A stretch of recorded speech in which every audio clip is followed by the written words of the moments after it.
Voilà, on va reprendre et continuer le cours que nous avons commencé dans le Likutei Moharan sur la prière et sur la force, l'arme essentielle du Mashiach qui sera la prière. Je vous invite à réécouter ce premier cours qui est dans la deuxième Torah dans le Likutei Moharan et vous la trouverez dans la rubrique Chassidut. Quand vous êtes sur le site, première page, vous avez toutes les vidéos, vous cliquez là-bas et après apparaissent les différentes catégories et dans la catégorie Chassidut se trouvent tous les cours sur le Likutei Moharan, que ce soit les cours du Likutei Moharan ou les cours des contes. Alors, on avait commencé le deuxième paragraphe de cette Torah qu'on va reprendre et que je vais approfondir. Le Rabbi Nachman dit que Zéakli, que cette arme qui sera l'arme essentielle du Mashiach, l'arme donc de la prière, je tiens juste à rajouter une notion très importante. J'avais déjà expliqué dans d'autres cours que la Chassidut rapporte qu'en vérité, chaque homme a en lui ce qu'on appelle une étincelle du Mashiach. Ça veut dire, bien évidemment, cette étincelle n'est qu'un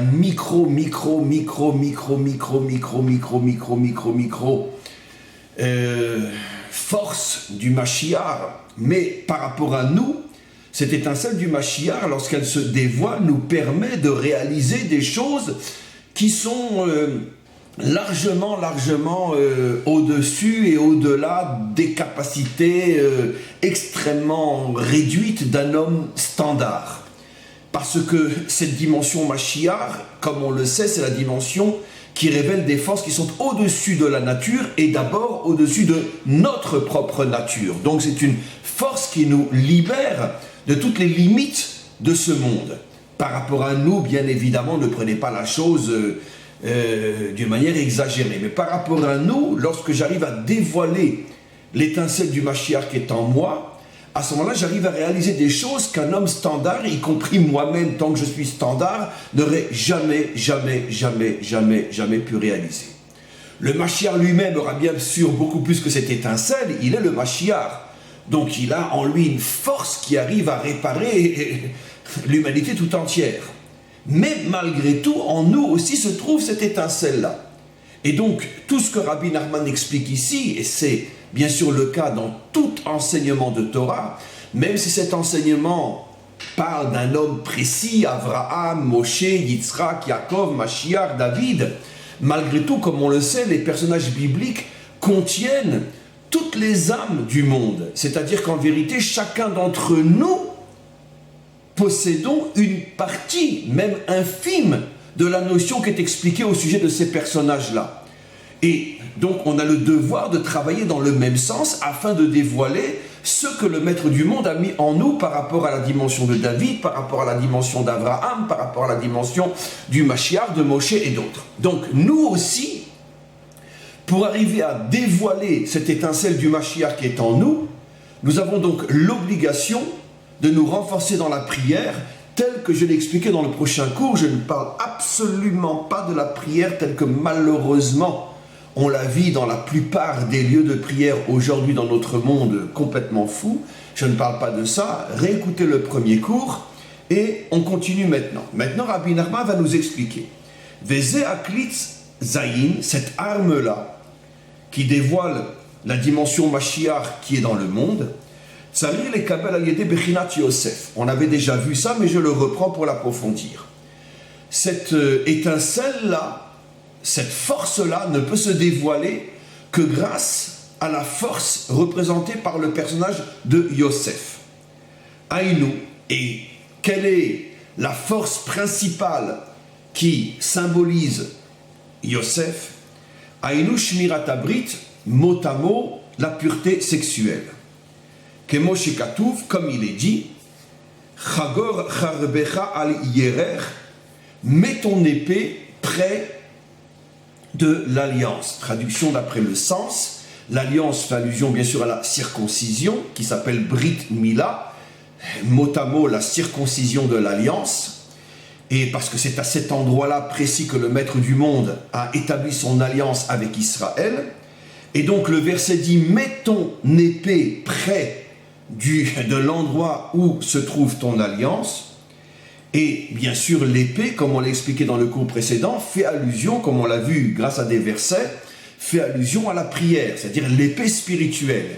Donc pour que tu puisses obtenir cette arme qui est la prière dans le sens profond, authentique et réel du terme, tu as besoin de protéger donc ton brite, protéger la partie de ton corps qui symbolise ton alliance avec le maître du monde. Kemo shekatuv, comme dit un autre verset, Mipri bitnecha ashit lechiselar, je traduis d'après le sens, selon la manière dont tu te comportes avec cette partie du corps, tu deviendras un roi ou non. Ça veut dire que si tu abîmes cette partie de ton corps, tu seras un esclave, tu seras un homme standard, un mouton, un nul, un zéro. Et si tu fais attention et que tu protèges cet endroit-là, tu vas devenir un roi. Zebechinat Mashiach, et qu'est-ce que c'est un roi? Qui est le vrai roi? C'est bien sûr le Mashiach. Donc on voit que le fait de protéger cet endroit-là fait de nous un roi, à notre niveau dévoile en nous l'étincelle du Mashiach, et par rapport au Mashiach lui-même, fait de lui le vrai roi, le Mashiach. Bechinat Tefila, et donc il revient sur ce qu'il a expliqué, grâce au fait de protéger cet endroit-là, on va véritablement acquérir la véritable force de la prière, comme un autre verset le dit dans les psaumes, Im yishmeru banecha briti, un verset explicite dans les psaumes, si tes enfants, c'est Hachem qui s'adresse à David et qui lui dit, si tes enfants font attention de ne pas se salir à cet endroit-là, Im yishmeru banecha briti, Aïnou al-yedé bechinat Yosef, c'est-à-dire qu'il se comporte comme Yosef, qui n'a pas fauté avec Poutifar, Ve Yosef, chez Shamar et Tabrit, et c'est la raison pour laquelle Yosef, qui a tout fait pour ne pas fauter avec cette partie de son corps, Natal et Bechora, est devenu le Bechor, parce que normalement il n'était pas le premier des enfants de Yaakov, c'était Réhouven, mais comme on le sait dans notre tradition, Yaakov a donné la Bechora à Yosef, et comme on le sait dans le contexte biblique, la Bechora, c'est-à-dire le droit d'aînesse, c'est pas un problème technique et biologique, c'est beaucoup plus profond que ça. Le droit d'aînesse fait allusion au fait que tu es le principal serviteur d'Hachem dans ce monde, c'est-à-dire que Yaakov a eu 12 enfants, mais celui qui incarne vraiment la connexion avec le maître du monde, plus que tout autre enfant, c'est Yosef. C'est ça le secret de la Bechora, du droit d'aînesse, sur le plan spirituel. Sheu bechinat avodat atfila, et comme on le sait, le véritable service divin s'établit, se construit, se renforce essentiellement grâce à la prière. Et on va s'arrêter là pour l'instant.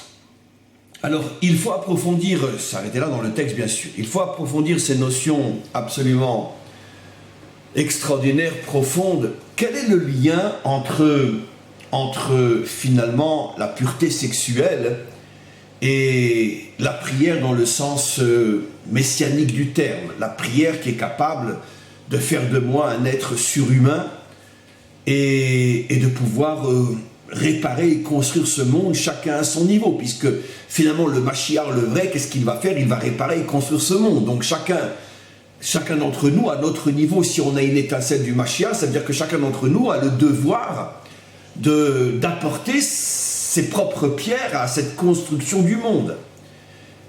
Entre parenthèses, un homme qui n'aura rien fait pour construire ce monde, bon, évidemment, il n'aura donc pas dévoilé l'étincelle messianique qui se trouve en lui, et c'est la preuve aussi que même s'il a prié toute sa vie, il a dit des mots uniquement, mais il n'aura jamais véritablement prié, parce qu'un homme qui arrive véritablement à prier, sans rentrer en lui des forces qui lui donnent une motivation incroyable pour faire quelque chose dans ce monde. C'est d'ailleurs le test incontournable pour savoir si quelqu'un prie véritablement. Qu'est-ce que tu fais pour changer ce monde? C'est ça le test d'une véritable prière. Parce que devenir uniquement un... Je sais pas moi, bon, excusez-moi, vous connaissez mon style... Un religieux, mon Dieu, je t'aime, mon Dieu, je t'aime, mon Dieu, je t'aime, mon Dieu, je t'aime, sauve-moi, etc. ça c'est juste bon à mettre aux toilettes et à tirer la chasse. Parce que ces gens-là détruisent le monde. Ils ne font rien. Ils ne font que fuir le monde. Un homme véritablement croyant est un guerrier, est un constructeur. Comme nous le disons tous les jours, nous, Israël, à la fin de notre prière, Al tikre bonaïr et la bonaïr. Nos maîtres nous expliquent que la seule et unique condition pour avoir le droit de dire « je suis le fils d'Hachem », car comme on le sait, Israël est appelé le fils d'Hachem, la seule et unique possibilité pour te déclarer le fils d'Hachem, disent nos maîtres, qu'est-ce que tu construis? Qu'est-ce que tu fais? Est-ce que le monde a changé depuis que tu es né? Est-ce que tu as apporté quelque chose à ce monde? Qu'est-ce que tu fais? Où sont les pierres que tu as apportées à cette grande construction du monde? C'est ça le test. Al tikre banaïr et la bonaïr. Tu ne peux t'appeler l'enfant d'Hachem que si tu as construit quelque chose dans ce monde. La dimension uniquement religieuse, spirituelle, comme je le cesse de le dire, est le plus grand opium du monde. C'est-à-dire, elle te berce d'illusions, te fait croire que, mais en vérité, tu ne fiches rien, tu ne fais rien pour changer ce monde. Un vrai croyant est un guerrier qui est dans ce monde et qui agit dans ce monde pour le changer. C'est ça un vrai croyant. Donc, on revient maintenant à ce que Rabbi Nachman explique, et j'avais commencé à poser la question, quel est le lien entre Yosef et la véritable prière qui fait de nous des constructeurs? Pourquoi spécialement? Pourquoi Shmirat Habrit? Pourquoi la pureté sexuelle? Pourquoi Yosef est le seul de tous les personnages bibliques qui est appelé Tzadik? Yosef Ha-Tzadik, Yosef le juste. Et comme on le sait, bon, traduit en français, ça ne veut plus rien dire, mais comme on le sait en hébreu, le mot Tzadik est un mot qui n'est pas donné à n'importe qui. Tzadik, ça fait référence à des qualités inimaginables. Le seul des 12 enfants de Yaakov qui est appelé Tzadik, c'est Yosef. Et pourquoi disent nos maîtres? Parce qu'il n'est pas tombé avec Poutifar. Et d'après notre tradition, c'est pas seulement avec Poutifar. Pendant 80 années, il était dirigeant de l'Égypte, il était beau, intelligent, fort, tout ce que vous voulez, et toutes les filles de l'Égypte essaient de le tenter pour qu'il vienne chez elles, comme je l'ai souvent expliqué dans mes cours. Et alors qu'il avait le pouvoir, l'argent, la beauté, l'intelligence, il avait tout, il n'est jamais tombé. C'est pour ça que lui est appelé Tzadik. Et donc, il dévoile la force de la prière. Il devient Bechor, le droit d'aînesse dans le sens spirituel du terme. Pourquoi spécifiquement ça? Alors on avait commencé à expliquer que finalement, mais je vais approfondir, la première remarque que l'on peut mettre en évidence, c'est que cette partie du corps est ce qui nous permet de donner la vie. Ça veut dire finalement de sortir de soi pour préparer finalement un avenir auquel je ne participerai pas directement. Je ne fais que le préparer. Parce que, bon, dans la majorité des cas, lorsque les enfants qu'on a mis au monde sont vraiment, on pourrait dire, si on les a vraiment bien éduqués et qu'ils sont eux-mêmes de véritables constructeurs, le jour où ils seront vraiment, on pourrait dire, au summum de leur vie et de leur construction, peut-être que les parents ne seront déjà plus là. Donc finalement, je fais quelque chose qui prépare un avenir avec lequel je n'aurai pas un lien, en tous les cas, visible et vivant. Ça veut dire que je comprends finalement, en donnant la vie, que je ne suis qu'un maillon d'une grande chaîne et que mon devoir est de préparer les générations futures. Ce qui est l'absolu contraire de la débauche, où je ne vis que pour moi, je ne vis que pour mon plaisir, où l'autre, l'épouse ou le mari, n'est qu'un objet qui me donne du plaisir. Et donc finalement, alors que l'un et l'autre devaient s'unir pour pouvoir préparer l'avenir dans le véritable et bon sens du terme, ils ne s'unissent que pour se faire plaisir et chacun des deux n'est qu'un objet dans les mains de l'autre. Et donc ça, c'est l'absolu contraire de donner la vie. C'est pour ça que le Hari Akadosh explique, comme je l'ai souvent expliqué, que cette fameuse métaphore qu'à Dieu ne plaise de le prendre à la lettre. Il y avait un paradis avec un arbre et des fruits, et un serpent est venu, il s'est mis à parler l'anglais. Non mais attendez, arrêtez de nous prendre pour des idiots. Il n'y avait pas de jardin, il n'y avait pas d'arbre, il n'y avait rien. Le Ari Akadosh dit tout ça, c'est des métaphores, c'est des codes. Quel est le véritable sens de la chose? Il révèle quelque chose de fou. Il dit qu'en vérité, le secret de cette métaphore est que le maître du monde avait dit à Adam et Chava, vous ne pourrez vous unir qu'à la sortie du Shabbat. Et eux n'ont pas attendu, ils se sont unis, entre parenthèses, ça aussi c'est codé, le jour où ils ont été créés, c'est-à-dire le 6e jour. Non seulement ils ne se sont même pas unis pendant au moins le Shabbat, qui est un jour saint. Mais en vérité, la demande était de s'unir après le Shabbat, c'est-à-dire pendant tout le Shabbat, ils auraient reçu des forces de sainteté énormes qui auraient fait que cette union à la sortie du Shabbat aurait été d'un niveau extraordinaire. Et si ça avait été le cas, disent nos maîtres, ils auraient enfanté le Mashiach. Est venu le faux Mashiach qui est le serpent, Nachash, qui a la même valeur numérique que le mot Mashiach, et il leur a dit, mais attends, mais pourquoi vous attendez? Unissez-vous maintenant. Et ils se sont unis en semaine le vendredi, donc sans aucune sainteté qui est apportée par le Shabbat.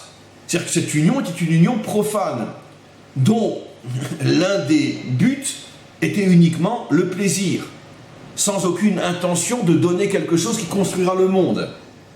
Et c'était ça la faute, explique le Ari Akadosh, le plus grand maître de toute la sagesse d'Israël. Voilà ce qu'il explique.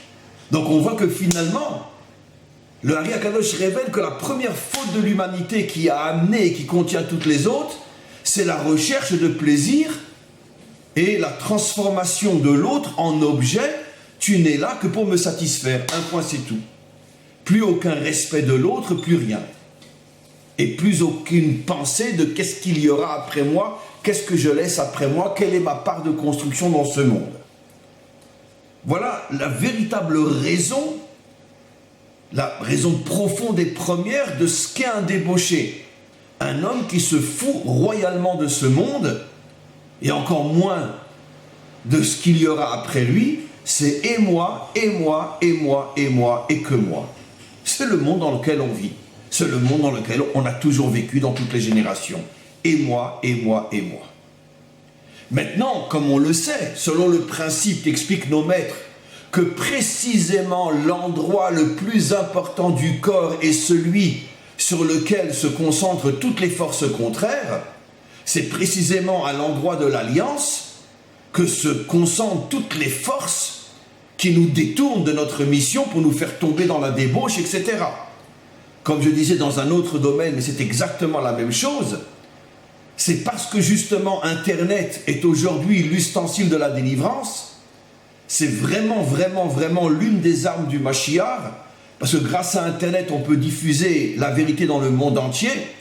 C'est précisément parce que Internet est le plus grand cadeau qu'Hachem a fait à ce monde pour le libérer, que précisément toutes les forces contraires se concentrent sur cette chose pour la dévier et nous dévier avec dans toutes les saletés et toutes les cochonneries que l'on peut atteindre avec Internet. C'est un principe fondamental.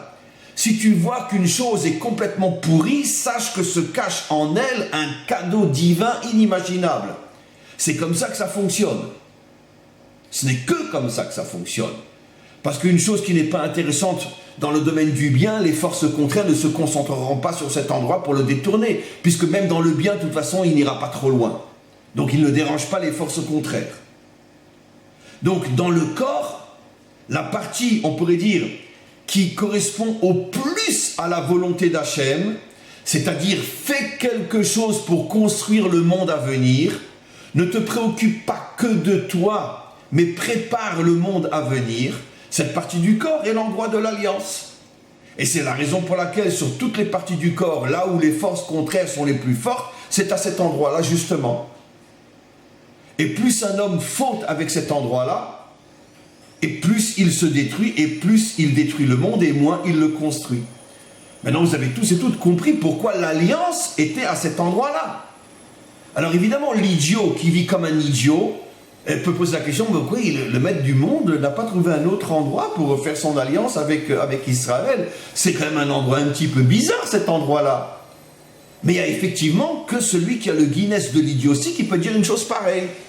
Parce qu'il n'a strictement rien, mais absolument rien compris au secret de l'alliance.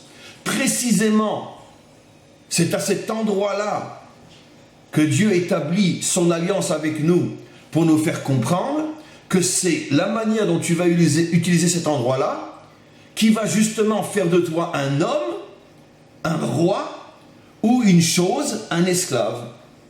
Voilà. Si tu suis les forces contraires qui se concentrent à cet endroit-là, tu vas devenir une chose qui va perdre son titre d'être humain et tu vas devenir un esclave de tes plaisirs, un esclave de tes tentations. Et si tu arrives à protéger cet endroit-là et ne l'utiliser que dans le cadre de la construction de l'amour et du respect entre ton épouse et toi et la préparation des générations à venir, à ce moment-là, tu vas devenir un roi et tu vas construire ce monde. Voilà le secret de l'alliance.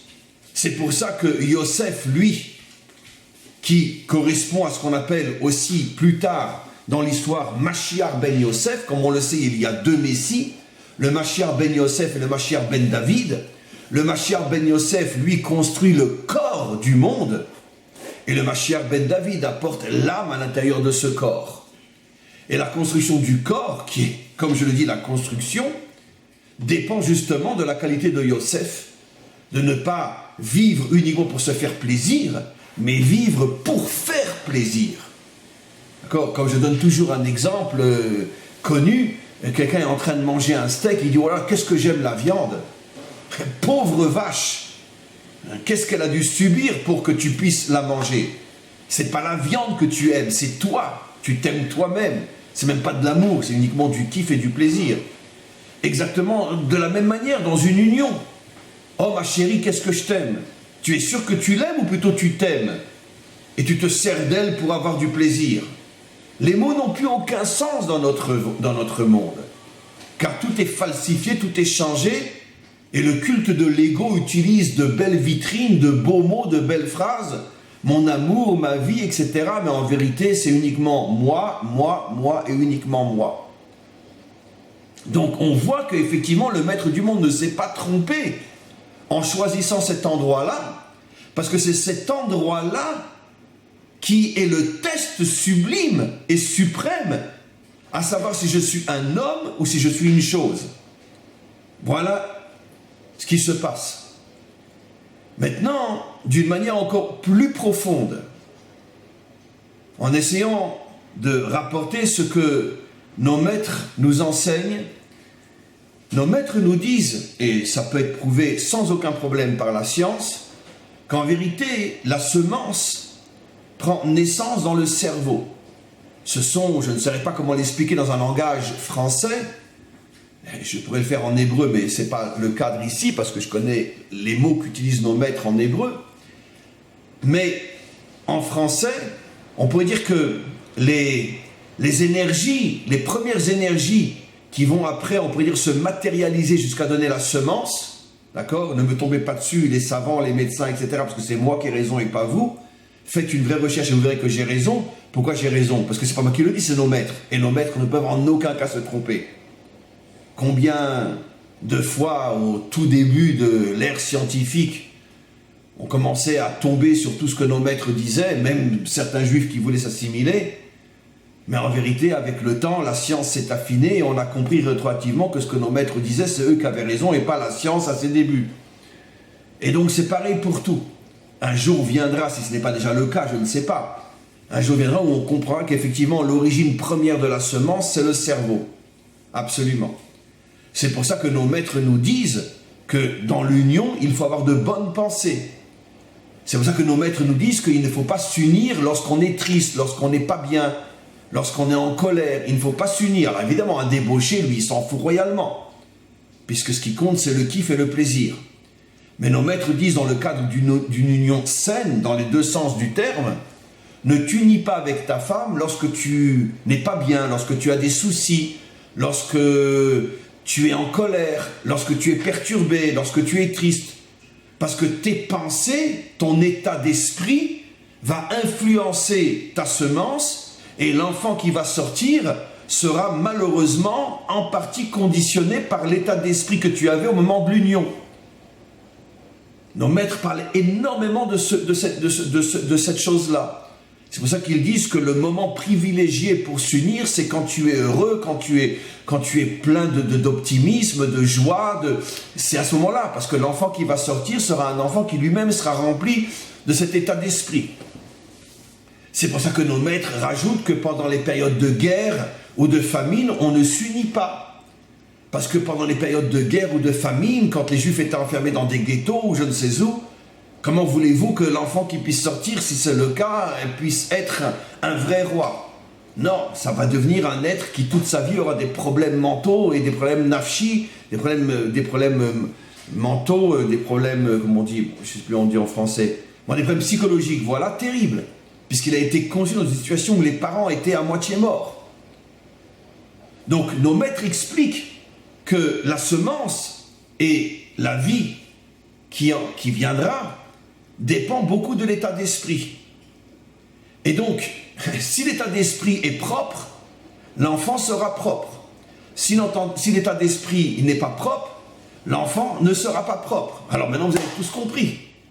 Si je ne m'unis qu'à mon épouse, dans de bonnes conditions, avec amour et respect, et dans le but aussi, pas que, mais dans le but aussi de préparer l'avenir, automatiquement l'enfant qui sortira sera un enfant construit et constructeur.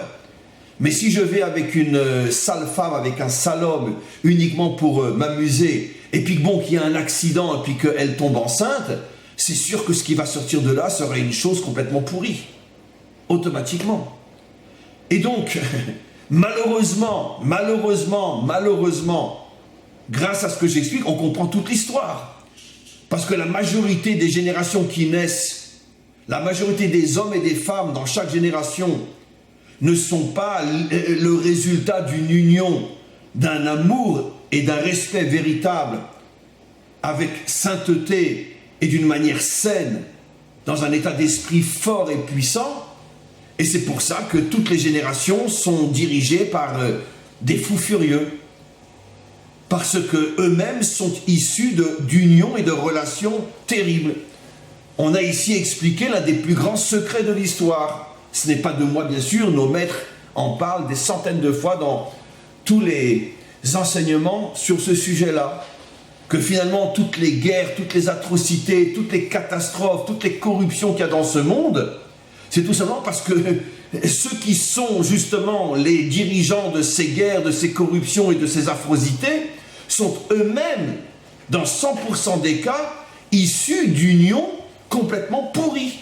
Donc eux sont complètement pourris. Et comme la majorité des unions dans ce monde sont des unions pourries, automatiquement les enfants sont pourris et vont devenir après des ordures. Donc c'est une responsabilité terrible.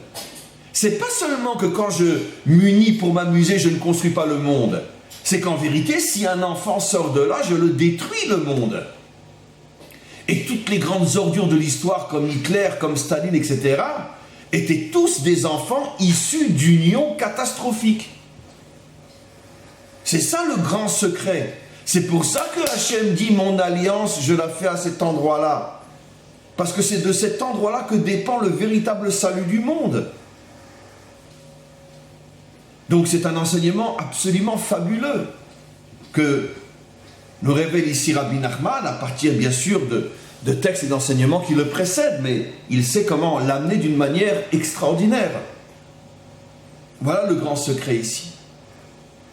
Maintenant, pour terminer, vous comprendrez pourquoi Yosef, précisément, a eu le mérite d'avoir 2 enfants qui sont après devenus des tribus d'Israël, Ephraïm ou Ménaché, alors que ce n'étaient que les petits-enfants de Yaakov. Or, les 12 tribus sont les enfants de Yaakov, pas les petits-enfants. Et qu'est-ce qu'a fait Yaakov? Il a fait rentrer Ephraïm et Ménaché au même titre que ses enfants. Mais comment c'est possible? Eh bien, on a la réponse dans le cours d'aujourd'hui. Parce que les unions de Yosef étaient tellement fortes sur le plan moral et spirituel, était tellement avec une conscience de construire le monde, que les enfants qu'il a mis au monde étaient eux-mêmes de véritables constructeurs, Ephraim ou Ménaché, et c'est pour ça que Yaakov l'a compris, l'a ressenti, et les a fait rentrer dans les 12 tribus d'Israël. Voilà le grand message qu'il y a ici. Voilà mes amis, il y a beaucoup à méditer sur le cours d'aujourd'hui. À tous et à toutes, une très bonne journée.